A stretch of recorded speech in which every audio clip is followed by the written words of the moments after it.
Selamat pagi, siang, malam Bapak dosen dan teman-teman sekalian.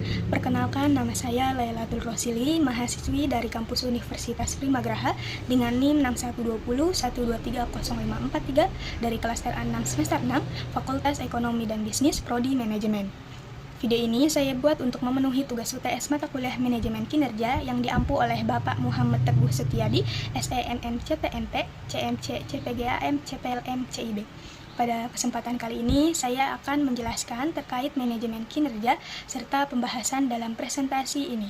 Adapun materi yang akan saya bahas yang pertama yaitu manajemen kinerja, yang kedua yaitu terkait kepemimpinan kinerja, yang ketiga pendekatan sistem dalam manajemen, yang keempat yaitu perencanaan strategis, yang kelima yaitu akuntabilitas kinerja dalam good governance, dan yang terakhir atau yang keenam yaitu faktor-faktor yang mempengaruhi kompetensi. Untuk lebih jelasnya, mari kita bahas pembahasan berikut ini. Baik, langsung saja ke materi yang pertama, yaitu terkait manajemen kinerja. Di sini ada pengertian manajemen. Manajemen merupakan proses yang dilakukan untuk mengatur dan mengelola berbagai sumber daya yang dimiliki organisasi agar tujuan yang telah ditetapkan dapat tercapai secara efektif dan efisien. Selanjutnya ada pengertian manajemen kinerja. Manajemen kinerja adalah proses yang dilakukan untuk mengelola, memantau, dan meningkatkan kinerja individu maupun organisasi secara berkelanjutan. Berikutnya ada tujuan manajemen kinerja. Manajemen kinerja memiliki beberapa tujuan utama yang berkaitan dengan peningkatan efektivitas kerja dalam organisasi. Tujuan tersebut meliputi tujuan strategik, tujuan administratif, tujuan pengembangan. Terkait tujuan strategik, dari manajemen kinerja adalah untuk menghubungkan kegiatan kerja pegawai dengan strategi dan tujuan organisasi. Dan untuk tujuan administratif berkaitan dengan penggunaan informasi kinerja sebagai dasar dalam pengambilan keputusan di dalam organisasi. Yang terakhir yaitu tujuan pengembangan dalam manajemen kinerja adalah untuk meningkatkan kemampuan keterampilan serta kompetensi karyawan. Selanjutnya ada prinsip dasar manajemen kinerja. Beberapa prinsip tersebut antara lain yaitu kejujuran, pelayanan, tanggung jawab, kerjasama, komunikasi dua arah, serta pemberian umpan balik. Prinsip-prinsip ini sangat penting karena dapat menciptakan hubungan kerja yang baik antara manajer dan karyawan, serta membantu meningkatkan motivasi kerja. Selanjutnya, di sini ada tantangan manajemen kinerja. Salah satu tantangan yang sering muncul adalah anggapan dari sebagian manajer bahwa manajemen kinerja hanya menambah beban kerja mereka. Selanjutnya, adapun solusi mengatasi tantangan. Untuk mengatasi berbagai tantangan tersebut, organisasi perlu meningkatkan pemahaman mengenai pentingnya manajemen kinerja bagi seluruh anggota organisasi. Selain itu, di sini ada manfaat manajemen kinerja. Manajemen kinerja memberikan berbagai manfaat bagi organisasi, manajer, maupun individu. Bagi organisasi, membantu meningkatkan produktivitas kerja serta menyelaraskan tujuan organisasi dengan tujuan individu dan tim. Bagi manajer, membantu memperjelas harapan terhadap karyawan serta mempermudah proses evaluasi kinerja. Sedangkan bagi individu, meningkatkan motivasi kerja, memperjelas peran dan tanggung jawab serta membantu pengembangan kemampuan. Berikutnya ada isu strategi manajemen kinerja pada sektor aparatur.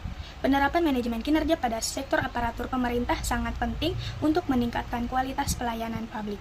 Namun, dalam praktiknya masih terdapat beberapa permasalahan seperti sistem penilaian kinerja yang belum sepenuhnya objektif, kurangnya pemahaman aparatur mengenai pentingnya manajemen kinerja, serta keterbatasan kompetensi sumber daya manusia. Untuk mengatasi masalah tersebut, pemerintah menerapkan kebijakan seperti sistem akuntabilitas kinerja instansi pemerintah yang disingkat SAKIP, yang bertujuan meningkatkan transparansi akuntabilitas serta efektivitas kinerja instansi pemerintah. Dan untuk kesimpulannya, manajemen kinerja adalah proses mengelola dan meningkatkan kinerja agar tujuan organisasi tercapai secara efektif dan efisien. Proses ini penting karena menyelaraskan kinerja karyawan, meningkatkan produktivitas, serta mendukung pengembangan dan pencapaian tujuan organisasi. Selanjutnya, terkait materi yang kedua yaitu ada kepemimpinan kinerja. Kepemimpinan kinerja adalah gaya kepemimpinan yang fokus pada pencapaian hasil dan kinerja yang tinggi. Selanjutnya ada manfaat kepemimpinan kinerja. Yang pertama, meningkatkan kinerja organisasi. Yang kedua, meningkatkan moral dan komitmen karyawan. Yang ketiga, meningkatkan efisiensi dan produktivitas. Yang keempat, meningkatkan inovasi dan kreativitas. Selanjutnya ada pendekatan sistem dalam manajemen kinerja. Pendekatan sistem dalam manajemen kinerja adalah cara mengelola kinerja organisasi dengan melihat organisasi sebagai suatu sistem yang terdiri dari berbagai komponen yang saling berhubungan dan saling memengaruhi. Selanjutnya ada komponen pendekatan sistem dalam manajemen kinerja. Yang pertama ada input. Input adalah sumber daya yang digunakan dalam organisasi untuk menghasilkan kinerja. Kedua ada proses. Proses merupakan kegiatan yang dilakukan untuk mengubah input menjadi hasil kerja. Ketiga ada output. Output adalah hasil yang dihasilkan dari proses kerja. Keempat ada feedback atau umpan balik. Umpan balik merupakan informasi yang diperoleh dari hasil evaluasi kinerja. Selanjutnya yaitu ada tujuan pendekatan sistem dalam manajemen kinerja. Yang A. Menyelaraskan kinerja individu dengan tujuan organisasi. B. Meningkatkan efektivitas dan efisiensi kerja. C. Memperbaiki kondisi dan koordinasi antar bagian organisasi. D. Membantu organisasi melakukan evaluasi dan perbaikan kinerja secara berkelanjutan. Selanjutnya, yaitu ada karakteristik dasar manajemen. Yang pertama, manajemen adalah proses yang berorientasi pada tujuan. Kedua, konsep manajemen bersifat luas. Ketiga, manajemen bersifat multidimensi. Manajemen pekerjaan, manajemen orang, manajemen operasi.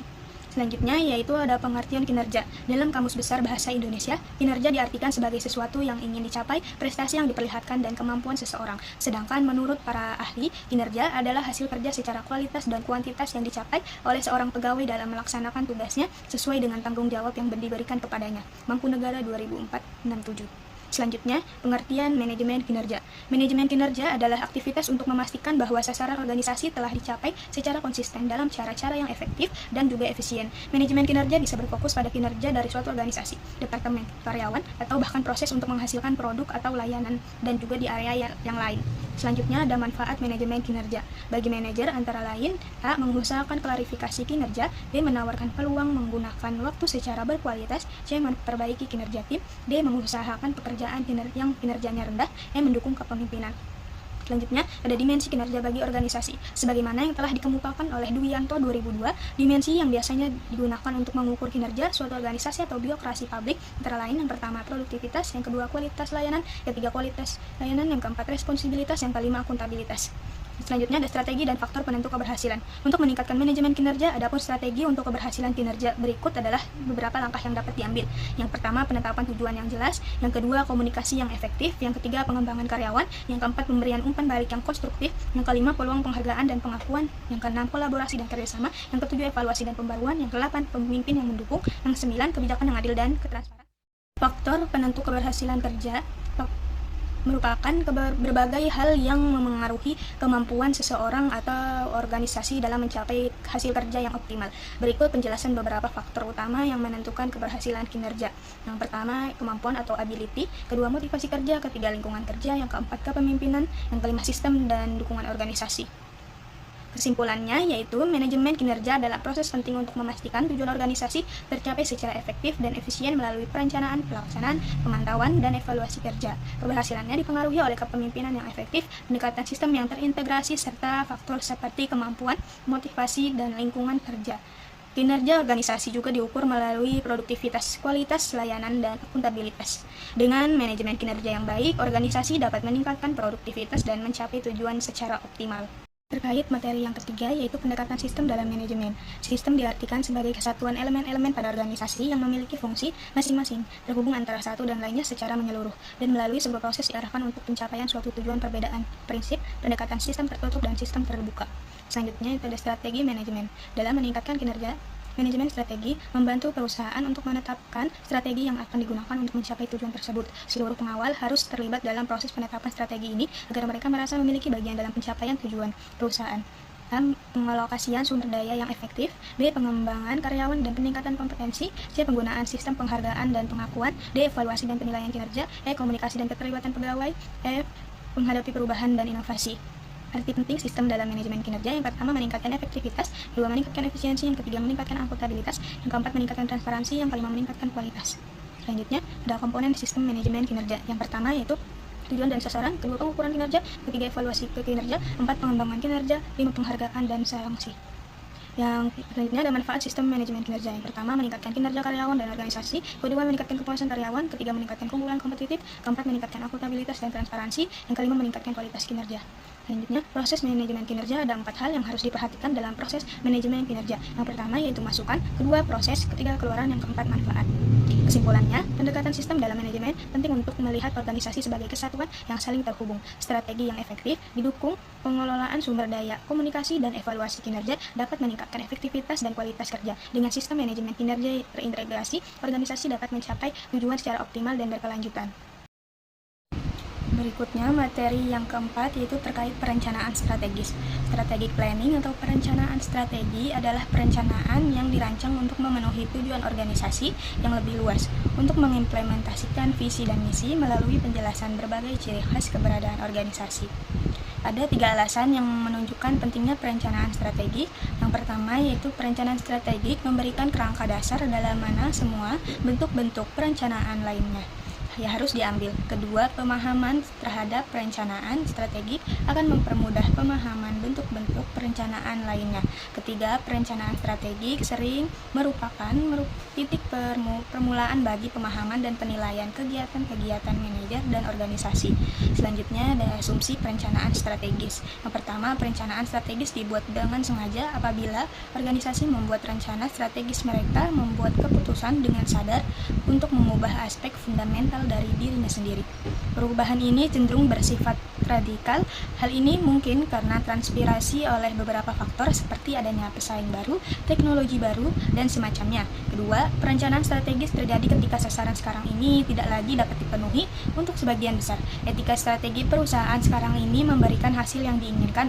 Perubahan tidak mungkin terjadi, akan tetapi ketika menjadi jelas bahwa sasaran tidak lagi dapat dipenuhi, perlu diformulasikan strategi baru. Yang ketiga, sasaran organisasional baru memerlukan rencana strategi baru apabila perusahaan mengambil langkah untuk bergerak ke arah yang sama sekali baru. Sasaran baru dan rencana strategi baru dirancang. Selanjutnya ada contoh model perencanaan strategis. Yang pertama, Balanced Scorecard (BSC). Model ini menilai dari 4 perspektif: keuangan pelanggan, proses internal serta pembelajaran dan pertumbuhan. Kedua, Hoshin Kanri atau penerapan kebijakan. Model ini menekankan pada penyelarasan antara tujuan strategis dengan pelaksanaan operasional melalui komunikasi 2 arah antara pimpinan dan karyawan. Yang ketiga itu ada Objectives and Key Results. Model ini digunakan untuk menetapkan tujuan yang ambisius dan mengukur pencapaiannya melalui yang terukur. Model ini banyak digunakan oleh organisasi modern karena fleksibilitas dan adaptif. Yang selanjutnya ada The General Office of Strategic Management yang dikenal sebagai Strategic Management Office atau SMO, merupakan suatu pendekatan dalam manajemen strategik yang menekankan pentingnya keberadaan unit khusus dalam organisasi untuk mengelola dan mengkoordinasikan seluruh proses strategi secara terpusat dan terintegrasi.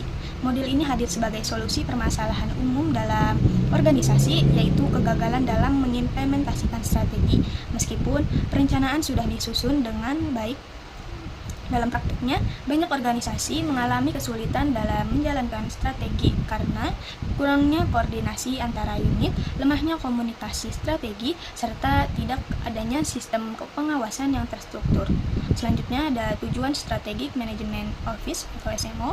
Pembentukan SMO dalam organisasi atau perusahaan memiliki beberapa tujuan utama, yaitu yang pertama meningkatkan keberhasilan implementasi strategi organisasi, yang kedua menyelaraskan tujuan strategis dengan kegiatan operasional, ketiga memperkuat koordinasi antara unit, ketiga keempat meningkatkan efektivitas pengawasan dan evaluasi strategi, kelima membantu organisasi beradaptasi terhadap perubahan lingkungan. Selanjutnya yaitu struktur dan model proses Strategic Management Office atau SMO. Dalam model General Office of Strategic Management (SMO) menjalankan serangkaian proses yang terstruktur dan saling berkaitan. Proses tersebut dapat dikelompokkan menjadi 3 bagian utama, yaitu proses inti merupakan fungsi utama SMO yang secara langsung berkaitan dengan pengelolaan strategi organisasi, meliputi yang pertama core process, A. Manajemen scorecard, B. Penyelarasan organisasi, C. Tinjauan strategi. Kedua, proses pendukung. Proses pendukung merupakan kegiatan yang membantu keberhasilan implementasi strategi, yaitu A. Perencanaan strategi, B. Komunikasi strategi, C. Manajemen inisiatif. 3. Proses integratif. Proses integratif bertujuan untuk menghubungkan strategi dengan fungsi-fungsi penting dalam organisasi, meliputi A. Perencanaan dan penganggaran, B. Penyelarasan SDM, C. Berbagi praktik terbaik. Selanjutnya, yaitu ada peran Strategic Management Office dalam organisasi. Beberapa peran strategis SMO antara lain, pertama, menjamin keterkaitan antara perencanaan dan pelaksanaan strategi, kedua, mengurangi kesenjangan antara tujuan dan realisasi, ketiga, meningkatkan transparansi dan akuntabilitas kinerja, empat, mempercepat pengambilan keputusan strategis, lima, mendorong terciptanya budaya organisasi yang berorientasi pada strategi. Selanjutnya ada manfaat perencanaan strategis. Yang pertama, untuk merencanakan perubahan dalam lingkungan organisasi yang semakin kompleks. Kedua, untuk mengelola keberhasilan dengan berorientasi pada pencapaian hasil. Ketiga, memberikan dorongan terhadap aktivitas yang berorientasi pada masa depan. Yang keempat, mengembangkan sifat adaptif dan fleksibilitas dari suatu perencanaan strategi dengan pendekatan jangka panjang. Yang kelima, meningkatkan pelayanan prima atau service excellency. Yang keenam, meningkatkan komunikasi baik dalam internal organisasi maupun eksternal organisasi pada semua level atau tingkatan pihak-pihak yang berkepentingan. Yang selanjutnya ada keterbatasan perencanaan strategis. Yang pertama, memerlukan investasi waktu besar dalam waktu, biaya, dan sumber daya manusia. Kedua, proses perencanaan memakan waktu lama, bahkan bisa bertahun-tahun hingga berjalan efektif. Yang ketiga, berpotensi menyebabkan organisasi kehilangan peluang karena terlalu lama dalam proses perencanaan. Keempat, membutuhkan biaya tinggi, termasuk untuk riset pasar survei, penyusunan model, pengelolaan lahan data, serta pelatihan dan gaji tenaga perencana. Kelima, sulit diterapkan oleh organisasi kecil karena keterbatasan sumber daya. Yang keenam, cenderung mendorong organisasi memilih strategi yang rasional dan rendah risiko sehingga peluang dengan ketidakpastian tinggi sering diabaikan. Selanjutnya yaitu ada Whittaker Model of Strategic Management.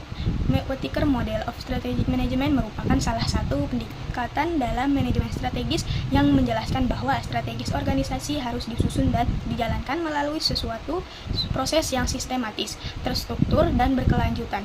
Model ini menekankan bahwa keberhasilan organisasi tidak hanya ditentukan oleh perencanaan strategi yang baik, tetapi juga oleh kemampuan dalam memplementasikan serta mengevaluasi strategi tersebut secara konsisten. Selanjutnya ada tujuan Whittaker Model of Strategic Management. Yang pertama, memberikan arah yang jelas bagi organisasi dalam mencapai tujuan jangka panjang.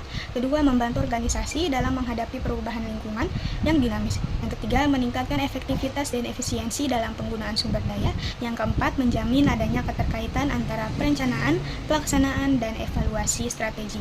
Yang kelima, yaitu mendorong pengambilan keputusan yang lebih rasional dan berbasis data. Selanjutnya yaitu ada karakteristik Whittaker Model of Strategic Management. Yang pertama, bersifat siklus atau continuous process. Proses manajemen strategis dilakukan secara berulang dan berkelanjutan.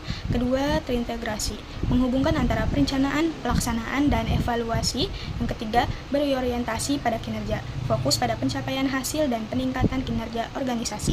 Yang keempat, adaptif terhadap perubahan, mampu menyesuaikan strategi dengan perubahan lingkungan.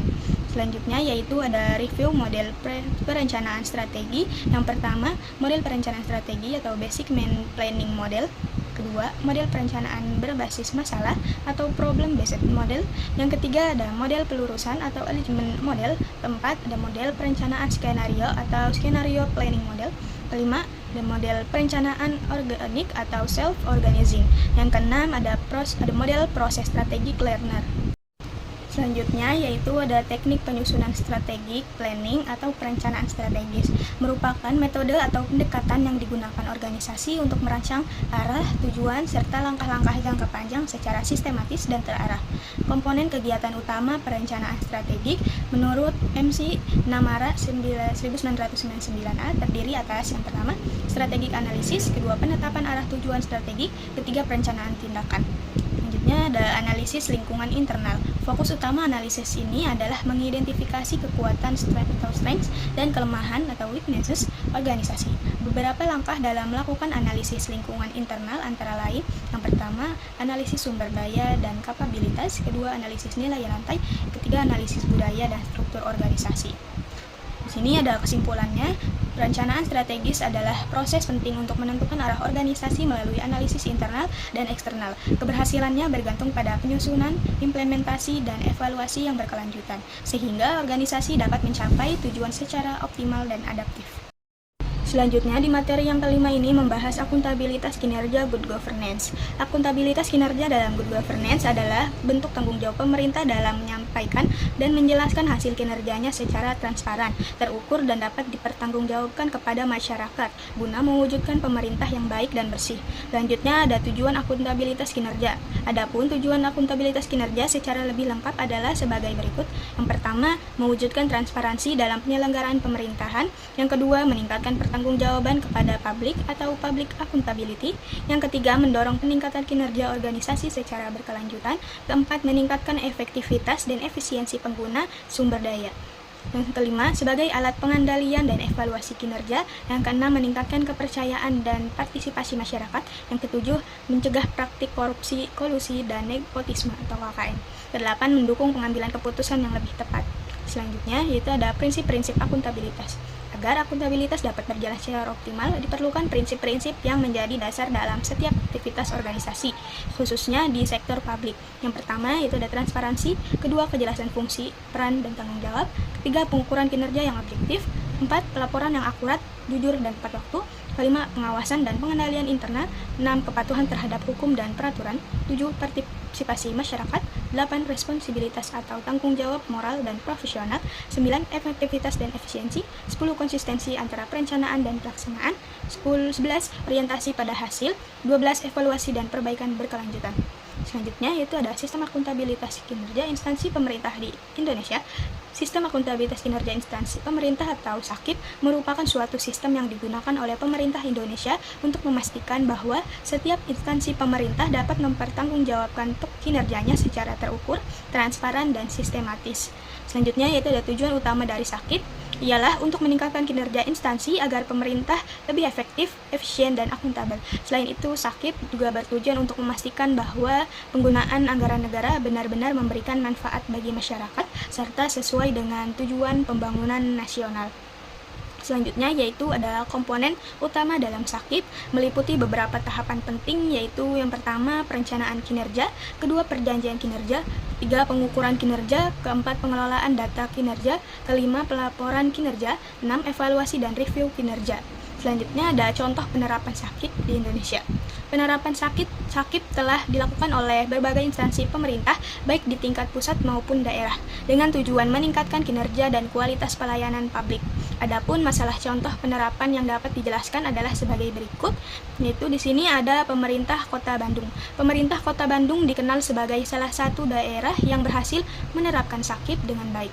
Hal ini terlihat dari penyusunan perencanaan kinerja yang jelas dan terukur, serta penggunaan teknologi, informasi, dan pengelolaan data kinerja. Setiap program dan kegiatan disusun berdasarkan kebutuhan masyarakat dan diukur melalui indikator kinerja yang spesifik. Selain itu, laporan kinerja disampaikan secara terbuka kepada publik sebagai bentuk transparansi. Selanjutnya yaitu permasalahan akuntabilitas kinerja. Berikut beberapa permasalahan ini yang berasal dari faktor internal maupun eksternal organisasi. Yang pertama, rendahnya kualitas sumber daya manusia. Kedua, perencanaan kinerja yang belum optimal. 3, lemahnya sistem pengukuran kinerja. 4, kurangnya transparansi. 5, sistem pelaporan yang belum efektif. 6, lemahnya pengawasan dan evaluasi. 7, budaya birokrasi yang belum mendukung. 8, keterbatasan teknologi informasi. 9, kurangnya partisipasi masyarakat. 10, indikasi penyimpangan dan penyalahgunaan wewenang. Selanjutnya yaitu ada ruang lingkup kinerja pemerintah dan permasalahannya. Secara umum, ruang lingkup kinerja pemerintah dapat dijelaskan sebagai berikut. Yang pertama yaitu ada perencanaan kinerja, 2, pelaksanaan program dan kegiatan, 3, pengukuran kinerja, 4, pelaporan kinerja, 5, evaluasi dan pengawasan kinerja, 6, pelayanan publik, 7, pengelolaan anggaran dan sumber daya. Selanjutnya yaitu ada indikator kinerja utama atau yang disingkat IKU. Secara keseluruhan dapat diartikan indikator kinerja utama adalah sebagai alat ukur utama yang digunakan oleh instansi pemerintah untuk menilai tingkat keberhasilan dalam mencapai tujuan dan sasaran strategis yang telah ditetapkan. IKU tidak hanya berfungsi sebagai indikator pengukuran hasil kerja, tetapi juga sebagai pedoman dalam mengarahkan pelaksanaan program agar sesuai dengan visi dan misi organisasi. Selanjutnya yaitu ada fungsi IKU. Adapun fungsi IKU adalah sebagai berikut. Yang pertama, alat ukur kinerja. Kedua, dasar perencanaan. Ketiga, alat pengendalian. Keempat, dasar evaluasi kinerja. 5, alat pengambilan keputusan. 6, mendorong peningkatan kinerja. 7, sebagai alat akuntabilitas publik. 8, meningkatkan transparansi. 9, menyelaraskan tujuan organisasi. Selanjutnya yaitu ada karakteristik IKU yang baik. Pertama ada spesifik, kedua terukur, yang ketiga dapat dicapai, keempat relevan, yang kelima berbatas waktu atau yang dikenal dengan konsep SMART. Selanjutnya, kesimpulannya yaitu akuntabilitas kinerja merupakan pilar penting dalam mewujudkan good governance yang mencakup seluruh proses manajemen kinerja dari perencanaan hingga evaluasi. Di Indonesia, penerapannya dilakukan melalui SAKIP dan IKU untuk meningkatkan efektivitas, efisiensi, dan transparansi. Namun masih terdapat kendala seperti kualitas SDM dan sistem yang belum optimal. Oleh karena itu, diperlakukan perbaikan sistem, peningkatan kompetensi, dan dukungan teknologi agar tercipta pemerintahan yang transparan dan berkualitas. Berikutnya materi yang keenam, yaitu faktor-faktor yang memengaruhi kompetensi. Terkait teknik strategi dan analisis kebutuhan kompetensi, merupakan fase awal yang paling menentukan dalam siklus manajemen modal manusia. Proses ini bertujuan untuk mengidentifikasi kesenjangan antara kemampuan yang dimiliki oleh tenaga kerja saat ini dengan standar kompetensi yang diperlukan untuk mencapai target strategis organisasi di masa depan. Tanpa analisis yang akurat, program-program pengembangan akan kehilangan relevansinya dan hanya menjadi beban biaya tanpa memberikan dampak nyata pada produktivitas. Dalam perencanaan strategis, organisasi harus melakukan peramalan kebutuhan tenaga kerja dengan mempertimbangkan evaluasi tren industri, perubahan teknologi, serta dinamika pasar kerja eksternal. Selanjutnya yaitu ada tahapan analisis kebutuhan kompetensi. Yang pertama, perencanaan strategi SDM, kedua analisis jabatan, yang ketiga identifikasi kompetensi teknis, yang keempat asesmen kompetensi individu, yang kelima analisis kesenjangan. Selanjutnya yaitu mengembangkan kompetensi dari paradigma. Pengembangan kompetensi adalah upaya sistematis untuk meningkatkan kualitas teknis, teoritis, konseptual, dan moral karyawan sesuai dengan persyaratan jabatan. Gary Dessler menekankan bahwa pengembangan SDM mencakup berbagai kegiatan seperti pelatihan, pendidikan, dan pengembangan karir yang bertujuan meningkatkan kinerja individu secara keseluruhan. Dalam praktik di lingkungan pemerintahan dan organisasi modern, paradigma pengembangan telah bergeser dari sekedar pengiriman pegawai ke pusat-pusat pelatihan atau diklat menuju pendekatan pembelajaran terintegrasi yang berkelanjutan. Selanjutnya yaitu ada metode pengembangan kompetensi. Secara garis besar, metode pengembangan kompetensi dibagi menjadi dua jalur utama, klasikal dan non-klasikal. Jalur klasikal merujuk pada pembelajaran tatap muka di dalam ruang kelas melalui metode ceramah, seminar, dan lokakarya. Meskipun metode ini efektif untuk transfer pengetahuan dasar secara massal, efektivitasnya dalam mengubah perilaku kerja seringkali dipertanyakan karena keputusan antara teori di kelas dan praktik di lapangan. Selanjutnya jalur non-klasikal, menekankan pada pembelajaran yang dilakukan di tempat kerja atau melalui pengalaman nyata yang meliputi coaching, mentoring, belajar mandiri, e-learning, magang, dan pertukaran pegawai. Selanjutnya, yaitu ada perbandingan antara jalur klasikal dan jalur non-klasikal dalam pengembangan kompetensi. Yang pertama, pengaturan waktu, kedua, lokasi pembelajaran, yang ketiga, fokus konten, keempat, interaksi, kelima, biaya dan efisiensi. Selanjutnya ada dinamika soft skill dan hard skill dalam kompetensi profesional. Keberhasilan seorang profesional dalam dunia kerja modern ditentukan oleh keseimbangan antara dua jenis keterampilan, yaitu hard skill dan soft skill. Meskipun keduanya sangat penting, karakteristik dan cara mengembangkannya berbeda secara fundamental. Hard skill adalah keterampilan teknis atau pengetahuan khusus yang diperoleh melalui pendidikan formal, pelatihan, atau pengalaman kerja spesifik yang dapat diukur secara objektif.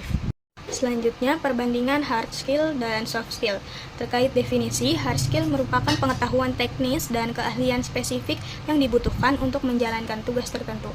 Selanjutnya, soft skill merupakan keterampilan interpersonal dan kualitas pribadi yang menentukan cara seseorang berinteraksi. Kedua, terkait basis kecerdasan.